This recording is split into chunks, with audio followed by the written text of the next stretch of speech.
Je dois vous dire quelque chose d'important, quelque chose que je n'aurais peut-être pas osé dire il y a 20 ans, au début de mon sacerdoce. Mais après plus de 2 décennies passées aux côtés de fidèles comme vous, à vous écouter, à vous accompagner, à partager vos doutes et vos luttes, je ne peux plus me taire. Si vous avez plus de 50 ans et que vous vous imposez encore un jeûne strict, sévère, inflexible, je vous demande aujourd'hui d'arrêter. Pas parce que Dieu vous demande moins, pas parce que la foi serait devenue plus facile, mais parce que ce que vous êtes en train de faire risque de blesser non seulement votre corps, mais aussi, sans que vous le réalisiez, votre âme. Je sais ce que vous pensez en ce moment. Vous pensez, mais Père, le jeûne n'est-il pas une pratique fondamentale de la vie chrétienne? N'est-ce pas ce que l'Église nous a toujours enseigné? N'est-ce pas ce que le Christ lui-même a fait dans le désert? Et vous avez raison. Et vous avez entièrement raison sur le principe. Mais laissez-moi vous poser une question en retour, et je vous demande d'y répondre honnêtement, dans le silence de votre cœur. Est-ce que votre jeûne, aujourd'hui, vous rapproche de Dieu, ou est-ce qu'il vous épuise au point de ne plus pouvoir prier, aimer, servir? Parce que j'ai vu de mes propres yeux des hommes et des femmes de votre âge, des chrétiens sincères, profondément croyants, dont la foi forçait le respect, s'effondrer, littéralement, tomber d'épuisement, finir à l'hôpital et continuer quand même, rongés par la culpabilité, persuadés que renoncer au jeûne strict serait trahir Dieu. Ce n'est pas de la sainteté, c'est de la souffrance inutile. Et Dieu, le Dieu que je connais, le Dieu que j'essaie de servir chaque jour à l'autel, ce Dieu-là ne se réjouit pas de vous voir souffrir en vain. Il y a quelques années, une paroissienne est venue me voir à Confesse. Elle s'appelait Marie-Thérèse, elle avait 67 ans. Elle jeûnait 3 fois par semaine, elle était diabétique. Son médecin lui avait formellement interdit de sauter des repas. Mais elle continuait, par peur, par scrupule, par amour, croyait-elle. Un dimanche matin, pendant la messe, elle s'est évanouie dans l'allée. Le SAMU est venu, 2 jours à l'hôpital. Quand je suis allé la voir dans sa chambre, je lui ai pris la main et je lui ai posé la question. « Marie-Thérèse, pensez-vous sincèrement que Dieu voulait cela ?» Elle m'a regardé, elle a pleuré longtemps et doucement, elle a dit non. Aujourd'hui, je veux vous éviter ce chemin. Je veux vous parler de ce que Dieu attend vraiment de vous, à cet âge précis de votre vie.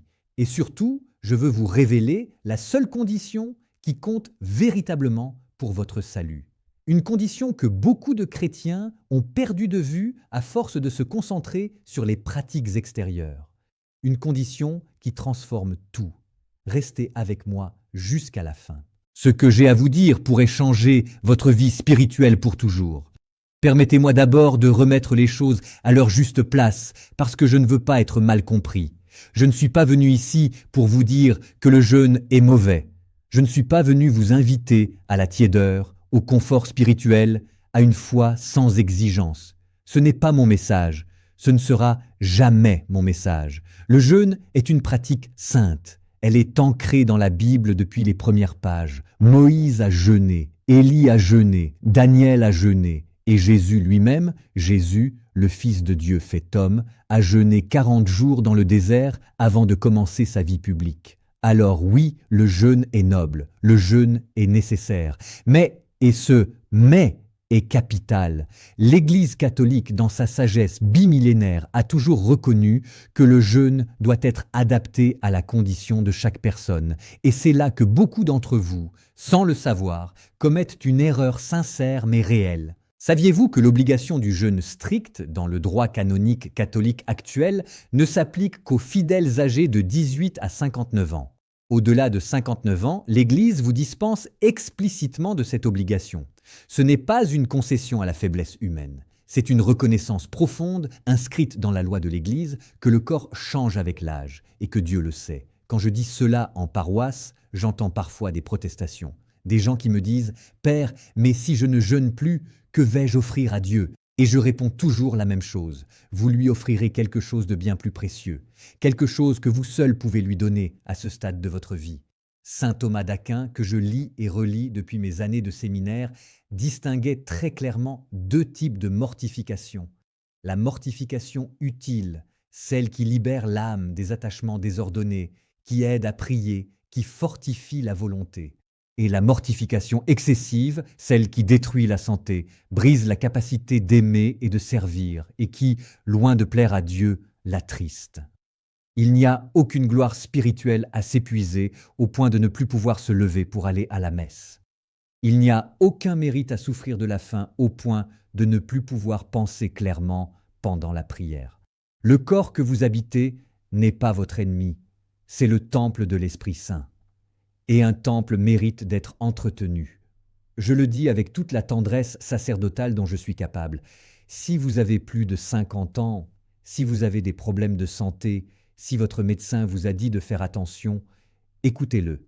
Obéir à un conseil médical sage, c'est aussi obéir à la sagesse de Dieu qui vous a confié ce corps. Et maintenant, je veux vous parler de ce qui est, pour moi, le cœur de tout, la seule condition, celle que je porte dans mon cœur de prêtre depuis le premier jour de mon ordination. Celle que je vois confirmée jour après jour dans les vies de ceux que j'accompagne. Ce n'est pas le nombre de vos jeûnes, ce n'est pas la sévérité de vos pénitences, ce n'est pas la longueur de vos prières, ni même la fréquence de votre communion, aussi belle et précieuse soit-elle. La seule condition pour le salut, c'est la charité, l'amour de Dieu et l'amour du prochain. Jésus le dit lui-même, sans détour, sans ambiguïté, dans l'évangile de Luc. Tu aimeras le Seigneur ton Dieu de tout ton cœur, de toute ton âme, de toute ta force et de tout ton esprit, et ton prochain comme toi-même. Et il ajoute, fais cela, et tu vivras. Fais cela. Pas jeûne 3 fois par semaine. Pas récite 5 chapelets par jour. Fais cela. Aime vraiment, concrètement, jusqu'au bout. Et saint Paul, l'apôtre que j'aime profondément pour sa rigueur et sa fougue, va encore plus loin dans ce passage de la première lettre aux Corinthiens qui devrait nous faire trembler. Quand je distribuerai tous mes biens aux pauvres, quand je livrerai mon corps aux flammes, si je n'ai pas la charité, cela ne me sert de rien. Entendez-vous la force de ces mots ? Livrer son corps aux flammes, c'est-à-dire même le sacrifice le plus radical, le plus douloureux, le plus impressionnant aux yeux des hommes, sans l'amour, il ne vaut rien. Rien du tout. Alors imaginez ce que cela signifie pour votre jeûne. Si vous jeûnez avec rigueur, mais que vous gardez rancune à votre frère depuis 10 ans. Si vous vous privez de repas, mais que vous traitez votre conjoint avec dureté.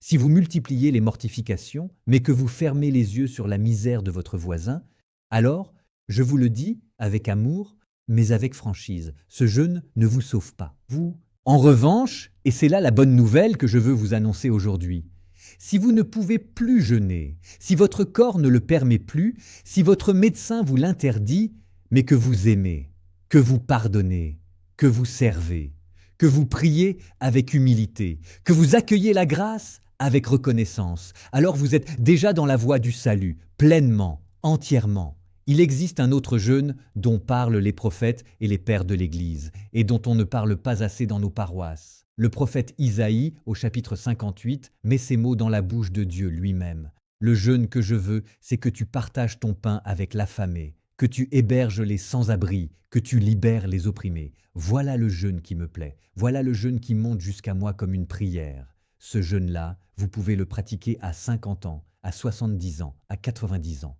Il ne nécessite ni estomac vide, ni corps épuisés. Il nécessite un cœur ouvert. Et ça, Dieu vous en donne la grâce chaque matin. Je suis prêtre, pas médecin, et je suis pasteur, pas juge. Alors permettez-moi de vous donner maintenant des conseils concrets, pratiques, que vous pouvez appliquer dès aujourd'hui, quelle que soit votre situation. Premier conseil, consultez votre médecin. Je sais que cela peut sembler anodin venant d'un prêtre, mais je vous le dis sérieusement. Avant de pratiquer tout jeûne strict à partir de 50 ans, parlez-en à votre médecin. Si vous avez du diabète, des problèmes cardiovasculaires, une fragilité osseuse, des troubles digestifs, votre corps a besoin d'être respecté. Prendre soin de votre santé n'est pas une trahison spirituelle. C'est un acte de gratitude envers celui qui vous a donné la vie. Deuxième conseil, remplacez le jeûne alimentaire strict par des mortifications adaptées. Et il en existe de nombreuses, tout aussi réelles et tout aussi efficaces spirituellement. Le jeûne de la télévision, s'en priver une semaine et consacrer ce temps à la prière ou à la lecture spirituelle. Le jeûne des réseaux sociaux, se déconnecter pour se reconnecter à l'essentiel. Le jeûne du jugement, décider, pour une journée entière, de ne porter aucun jugement sur quiconque. Ce dernier, je vous le garantis, est l'un des jeûnes les plus difficiles qui soient, est l'un des plus fructueux. Troisième conseil, entrez dans la prière contemplative. Après 50 ans, quelque chose change dans la prière. Ou du moins, quelque chose peut changer si on lui en donne la chance. La prière devient moins agitée, moins bavarde et potentiellement plus profonde. La lectio divina, qui consiste à lire lentement un texte de l'Écriture et à le laisser résonner en soi. L'adoration eucharistique, ce temps passé simplement en présence du Christ dans le silence. Le rosaire médité, non pas récité en vitesse, mais vécu image par image, mystère par mystère. C'est souvent à votre âge que ces formes de prière peuvent atteindre leur plus grande profondeur. Quatrième conseil, pratiquez l'offrande du quotidien. C'est une spiritualité simple et puissante, héritée des grands saints du XXe siècle. Chaque matin, en vous levant, offrez à Dieu toute votre journée, vos repas, oui, même vos repas complets, vos souffrances physiques, vos efforts, vos joies, vos peines. Transformez chaque instant en prière, chaque geste en offrande. Cette spiritualité-là n'a pas d'âge. Elle ne nécessite ni jeûne, ni mortification intense. Elle nécessite seulement une intention renouvelée chaque matin de donner sa vie à Dieu. Cinquième conseil, et je vous l'offre avec toute la solennité dont je suis capable. Réconciliez-vous. Si vous portez une blessure ancienne, une rancune enfouie, une relation brisée depuis des années, c'est là qu'est votre vrai combat spirituel. Pas dans votre assiette, pas dans le nombre de repas sautés. Allez vers la personne que vous avez blessée ou vers celle qui vous a blessé et tendre la main, voilà un acte de pénitence qui a plus de valeur aux yeux de Dieu que des mois de jeûne strict. Je dis souvent à mes paroissiens, Dieu n'a pas besoin de votre faim, il a besoin de votre amour. Et l'amour, ça se prouve dans les actes, dans les gestes concrets, dans la capacité à pardonner, à servir, à rester ouvert quand tout vous invite à vous fermer. Nous arrivons au terme de ce temps partagé ensemble. Et si vous avez regardé jusqu'ici, c'est que quelque chose a résonné en vous. Peut-être une tension que vous portez depuis longtemps. Peut-être une culpabilité silencieuse. Peut-être simplement une soif de comprendre ce que Dieu attend vraiment de vous maintenant, à cet âge, dans cette vie concrète que vous vivez. Je veux vous laisser avec cette image qui me revient souvent quand je pense à tout cela. Imaginez un père aimant, attentif, profondément attaché à son enfant. Et imaginez que cet enfant, pour lui prouver son amour, décide de se priver de manger jusqu'à en tomber malade. Qu'est-ce que ce père ressentira? De la joie? Non, il sera attristé. Il souffrira de voir son enfant souffrir inutilement. Il dira « Mon enfant, ce n'est pas cela que j'attendais de toi. Ce que je voulais, c'est ton amour, pas ta souffrance. » Eh bien, Dieu est ce père, infiniment plus aimant que n'importe quel père humain. Et il vous dit la même chose, à vous, aujourd'hui. La foi catholique n'est pas une religion de la peur, ce n'est pas une religion de la culpabilité, c'est une religion de l'amour, d'un amour reçu gratuitement et rendu librement. Et vous, avec tout ce que vous avez traversé, avec toutes les années vécues, avec toutes les épreuves portées, vous êtes peut-être plus proche de cet amour que vous ne le croyez. Alors voici ce que je vous demande. Non pas d'arrêter de vous donner, non pas de relâcher votre effort spirituel, mais de le recentrer, de le mettre là où il porte vraiment du fruit, dans la charité, dans le pardon, dans le service, dans l'amour concret de ceux qui vous entourent. Et si cette réflexion vous a touché, si elle a répondu à une question que vous portiez, ou si elle en a soulevé de nouvelles, laissez un commentaire ci-dessous. Racontez-moi votre expérience. Comment vous vivez le jeûne à votre âge? Ce qui vous pèse, ce qui vous libère. Votre témoignage peut aider quelqu'un d'autre qui regarde cette vidéo et qui se pose exactement les mêmes questions que vous.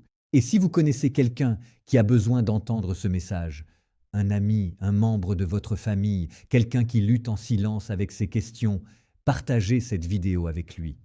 Ce sera déjà un acte de charité. Je vous bénis. Que Dieu vous garde, vous fortifie et vous comble de sa paix. À très bientôt.